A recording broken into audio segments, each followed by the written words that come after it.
नमस्कार। दैनिक लोक भारती समाचार पत्र के चैनल लोक भारती डिजिटल में आप सभी दर्शकों का हार्दिक स्वागत है। जैसा कि हम देख रहे हैं, लोकसभा चुनावी चर्चा कार्यक्रम हमारे यहाँ चल रहा है।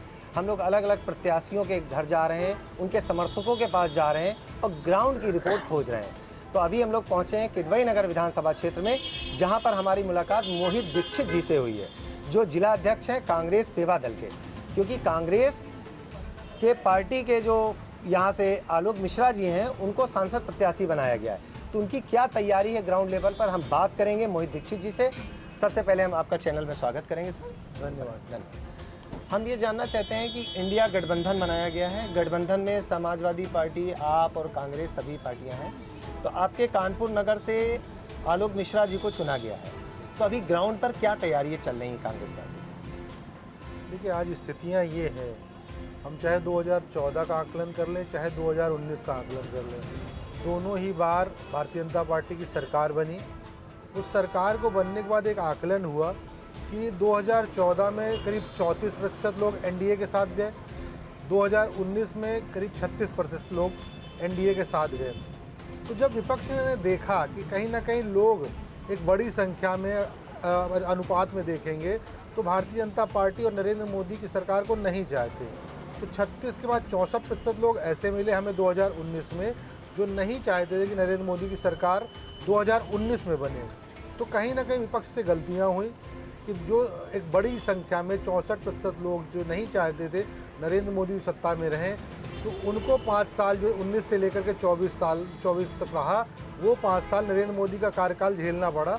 तो आज उसको लेकर के एक रोड मैप तैयार किया गया। सारे दल एक इंडिया के अम्ब्रेला के नीचे इकट्ठा हुए, उन्होंने एक ऐसा गठबंधन बनाया जो 64% मतदाता था उसको एक ऐसा प्लेटफॉर्म मिले जिससे जो उसका मत है वो मत बेकार ना जाए, वो मत किसी को जिताने के लिए दे, वो मत अगर नरेंद्र मोदी को सत्ता से हटाने के लिए दे रहा है तो वो कहीं ना कहीं एकत्र हो और एक जगह पर जाए।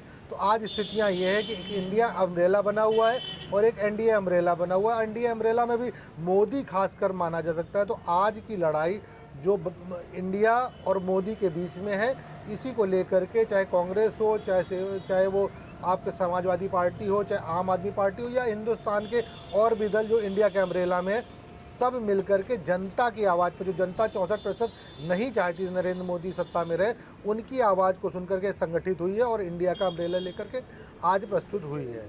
ये कहीं ना कहीं इंडिया के बनने की एक अवधारणा रही है। उसको लेकर के हमारा रोड मैप है, उसको लेकर के हमारी जो आगे की युक्तियां हैं, आगे की जो नीतियां हैं, जिनको न्याय पत्र, कांग्रेस के परिप्रेक्ष्य में बोलूँगा तो न्याय पत्र बताया गया है। चाहे युवाओं के लिए न्याय रहा हो, चाहे किसानों के लिए न्याय रहा हो, चाहे महिलाओं के लिए न्याय रहा हो, क्योंकि महिला हो, युवा हो और चाहे किसान हो, ये तीनों ठगा गया है नरेंद्र मोदी की सरकार में। एक तरफ जहां नरेंद्र मोदी ने वादा किया था कि 2 करोड़ रोजगार प्रतिवर्ष देंगे, तो कहीं ना कहीं जब वो 2 करोड़ रोजगार प्रतिवर्ष देने का वादा करते हैं और बेरोजगारी की सबसे निचले पायदान पर देश को पहुंचा देते हैं। 45 साल की सबसे बड़ी बेरोजगारी इस देश ने इन्हीं 5 सालों में देखी, नरेंद्र मोदी के कार्यकाल में देखी। अगर किसानों की बात करें तो किसानों की आय दुगनी करने की बात पे सत्ता में आए हुए थे, किसानों को न्याय दिलाने की बात पे आए थे, किसानों को एमएसपी देने की बात पे आए थे, तो उन वादों पर भी वो खड़े नहीं उतरे। जब किसान अपनी बात करने दिल्ली में जा रहे थे तो आपने देखा दिल्ली में उन्होंने रस्तों पर कांटे लगवा दिए, बड़े बड़े कांटे रस्तों में लगवा दिए, बड़े बड़े आंसू गैस के गोले, बड़ी बड़ी पुलिसिया तंत्र लगा दी कि किसान दिल्ली तक ना पहुंच पाए। और देश के किसान केवल दिल्ली पर जा रहे थे नरेंद्र मोदी को उनके वादे याद दिलाने के लिए, उनको रोका गया। तो किसान अपने को ठगा हुआ महसूस करने लगा। कन्या की बात करी थी, उनकी सुरक्षा देने की बात करी थी, तो जब हमारी कन्या, जब हमारी महिलाएं जो हमको ओलंपिक में हमारा नाम रोशन करती हैं, हमारा तिरंगा फहरवाती हैं और पदक लेकर के आती हैं, जब वो अपनी बात रखने के लिए दिल्ली पे जा रही हैं, नरेंद्र मोदी के घर से कुछ दूर पर स्थित थी वो, वहाँ पर नरेंद्र मोदी उनकी बात नहीं सुनते हैं। उनकी उत्पीड़न करने वाला कौन होता है? उस केस में उत्पीड़न करने वाला नरेंद्र मोदी का साथी, संसद में उनके साथ बैठने वाला ब्रजभूषण शरण सिंह होता है। तो आज की स्थितियां जब हिंदुस्तान में देखा नरेंद्र मोदी के 5 साल के कार्यकाल में, चाहे महिला हो, युवा हो, किसान हो, सबसे ज़्यादा पीड़ित किया गया। तो आज इंडिया गठबंधन ने कहीं ना कहीं उनको न्याय दिलाने की बात कही है, चाहे महालक्ष्मी योजना हो, चाहे पहली नौकरी की गारंटी की योजना हो, चाहे किसानों का एमएसपी का वादा हो। पहली साइन में, पहली लाइन में, पहली संसद की बैठक में, पहली संविधान की बैठक में ये होगा, ये तय किया गया है हमारे इंडिया गठबंधन और कांग्रेस पार्टी की तरफ से कि सत्ता बनते ही पहला काम उनको न्याय दिलाना होगा जो इस 10 साल के अन्याय काल में नरेंद्र मोदी के द्वारा ठगे गए हैं। तो आप देख रहे हैं मोहित दीक्षित जी ने बहुत सारे आरोप लगाए हैं भारतीय जनता पार्टी पर। जो विकास कार्य की बातें की गई थी वो विकास कार्य ज़मीन पर नहीं दिख रहे हैं, जिससे नाराज़ होकर आज एक इंडिया गठबंधन बनाया गया है, जिसके प्रत्याशी अलग अलग देश के अलग अलग कोनों में, अलग अलग शहरों में उतारे गए हैं। तो आने वाली 4 जून को जो परिणाम आएंगे वो क्या चौंकाने वाले होंगे, ये देखने का एक सवाल होगा।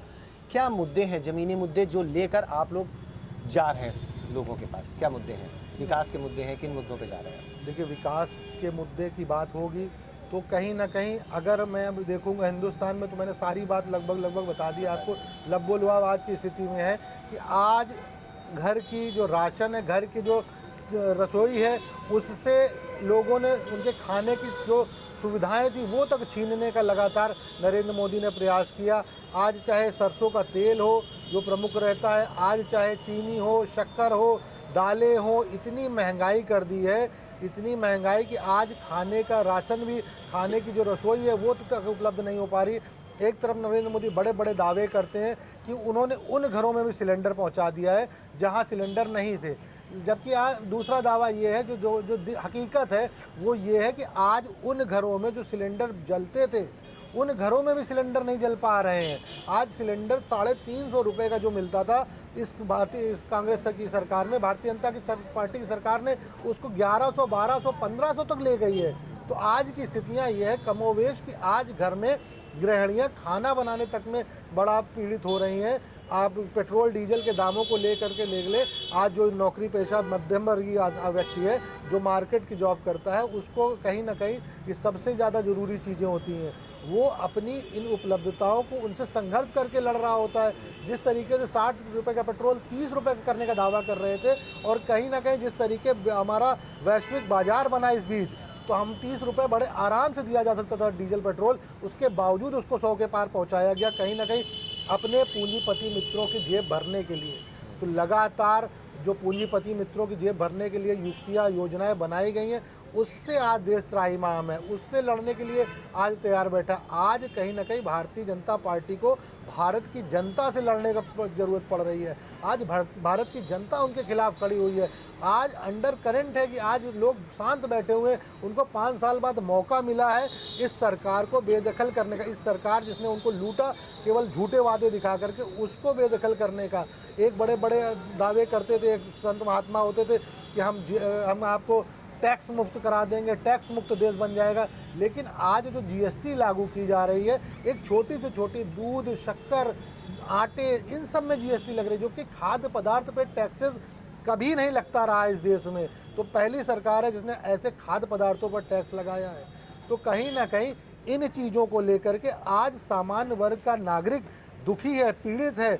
आज मध्यम वर्ग भी, जो एक समय में यूपीए की सरकार में उनकी औसत आय 15,000 रुपये मासिक हुआ करती थी, आज की स्थितियाँ ये है कि 11,000 रुपये की मासिक आय पर बचे हुए वो लोग। आज 11,000 रुपये मासिक आय, मैं मध्यम वर्ग की बात कर रहा हूँ, मैं किसी गरीब की बात नहीं कर रहा हूँ। जो अच्छा खाता कमाता था यूपीए सरकार में, वो आज बैठा, उनकी नौकरियाँ चली गई इस कार्यकाल में। उनकी नौकरी देने का या उनकी सुरक्षा देने का, उनकी नौकरी को सुरक्षा देने का कोई रोड मैप नहीं है भारतीय जनता पार्टी और मोदी की सरकार में। केवल और केवल पूंजीपतियों का 16 लाख करोड़ माफ़ करना, उनको दे करके पैसा भूल जाना, ये कार्यकाल रहा है भारतीय जनता पार्टी का, जिससे त्राहिमाम है पूरा देश। आप चाहे इसको लेकर के किसी भी तरीके के प्रोपोगंडा बना रहे हैं। आजकल नरेंद्र मोदी हम लोग को दिखता है 2 चरणों के बाद इतना, 3 चरणों के बाद इतना बौखला गए हैं कि नई नई युक्तियाँ लेकर के आ रहे हैं, उन पूंजीपतियों को ही गाली देने में लग गए हैं। तो आज कहीं ना कहीं ये बौखलाहट बता रही है कि आपको 3 चरण में तय हो गया कि भारतीय जनता पार्टी की सरकार कहीं ना कहीं नहीं बनने वाली है। ये आज देश की स्थिति है।